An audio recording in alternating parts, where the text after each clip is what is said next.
দেশের বাইরে আমাদেরকে যারা দেখছেন সবাইকে ধন্যবাদ। তো আজকে স্পেশাল একটি মোমেন্টে চলে এসেছি। আমাদের সাথে একজন নাম জানেন কি, Safayet Islam Khan, brand new star diamond. আপনার সোশ্যাল মিডিয়াতে অনেক জায়গায় আপনারা দেখেছেন, এটা আসলে অনুপ্রেরণার একটা জায়গা। ডায়মন্ড তো অনেকেই হয়, ডায়মন্ড কারিগরি হচ্ছে সারা পৃথিবী জুড়ে। বাংলাদেশ কমিউনিটি অসংখ্য ডায়মন্ড তৈরি করছে প্রতিনিয়ত। কিন্তু একটি মেসেজ আমি আপনাদের মাঝে দিতে যাচ্ছি। আজকে সাফাই ভাই যে ডায়মন্ডশিপ অর্জন করেছে, উনি আজকে এই অবস্থায় থেকে আমরা আলহামদুলিল্লাহ, আল্লাহ আমাদেরকে হাত পা বিভাগ সবকিছু দিয়েছে, কিন্তু এই ভাইটা আমরা যেভাবে স্বাভাবিক না, সে কিন্তু অনেক কিছু স্যাক্রিফাইস করে আজকে এই জায়গায় ডায়মন্ডশিপ অর্জন করেছে। আমরা অনেকেই আছি ডিএক্সএন এর সাথে সম্পৃক্ত হই, কিন্তু ডায়মন্ডশিপ অর্জন করার জন্য আমাদের ভিতরে যে ইচ্ছা শক্তি কাজ করে সেটা অনেক সময় করে না।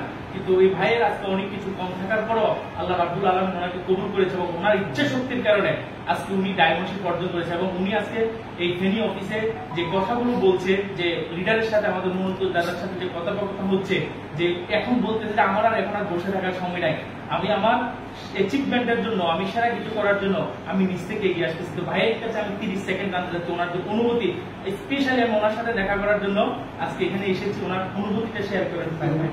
আমার নাম আরিফুর রহমান। ধন্যবাদ আরিফুর রহমান ভাইকে আমাকে সুযোগ করে দেওয়ার জন্য। আসলে হচ্ছে ডিএক্সএন এর একটা জায়গায় মজাটা আমি খুঁজে পাইনি। আজ থেকে 6 মাস আগে থেকে যে শিল্পকলা গ্যালারিতে একটা প্রোগ্রাম ছিল, যেখানে আমি অ্যাটেন্ড ছিলাম। ওখানে আমার থেকেও একজন ব্যক্তি, যিনি আমি দেখতে পেরেছি যে হুইল চেয়ারে বসে উনি ডায়মন্ড সেলিব্রেশন নিয়েছে, ওনাকে দেখে মূলত আমি সিদ্ধান্ত নিয়েছি যে আমি তো হাঁটতে পারি, কেন নয়। তারই ধারাবাহিকতায় আমি যতটুকু দেখলাম যে ডিএক্সএন এর ডায়মন্ড ছাড়া কোনো বিকল্প নাই, এবং আজকে আরো নতুন কিছু জানতে পারলাম, শিখতে পারলাম যে আমি মনে করি প্রত্যেকটা ব্যক্তির পক্ষে সম্ভব, যদি সবাই সবার নিজ নিজ জায়গা থেকে যদি সিদ্ধান্ত নিতে পারে, ইনশাল্লাহ আমার মধ্যে এরকম একটা অবস্থানে না, আমার চেয়ে আরো বেটার অবস্থানে যেতে পারবেন। তো এইগুলো বিষয়টা ডিএক্সএন এর একটা জিনিস আমার সবচেয়ে বেশি ভালো লাগলো, সেটা হচ্ছে কি তাদের প্রোডাক্ট এবং কি তাদের যে মার্কেটিং যে সিস্টেমটা, যে পলিসিটা, যে পলিসির কারণে ওয়ার্ল্ডের ভিতরে নাম্বার 1-এ এখনো পর্যন্ত তারা আছেন। তো তারই ধারাবাহিকতায় DXN number 1 company, number 1 marketing এবং নাম্বার 1 প্রোডাক্ট। আমি সকলকে বলবো যারা এখনো সিদ্ধান্ত নিতে ভুগছেন, আপনারা খুবই দ্রুত সিদ্ধান্ত নিয়ে আসেন। ধন্যবাদ সবাইকে।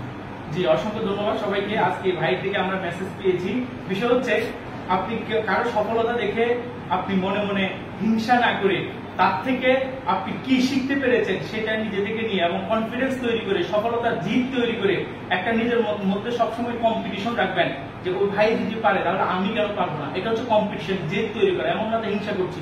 তাহলে এই ভাইকে দেখে আপনারাও এরকম একটা সিদ্ধান্ত নিতে পারেন যে ওনার থেকে অনেক কিছু আমাদের শিখার আছে। ইনশাআল্লাহ আমরা মিলেমিশে সবাই একাত্রিত হয়ে কাঁধে কাঁধ মিলে হাতে হাত রেখে ইনশাআল্লাহ সফলতা অর্জন করবো। সবাইকে ধন্যবাদ, ভালো থাকবেন সবাই। আল্লাহ হাফেজ, আসসালামু আলাইকুম।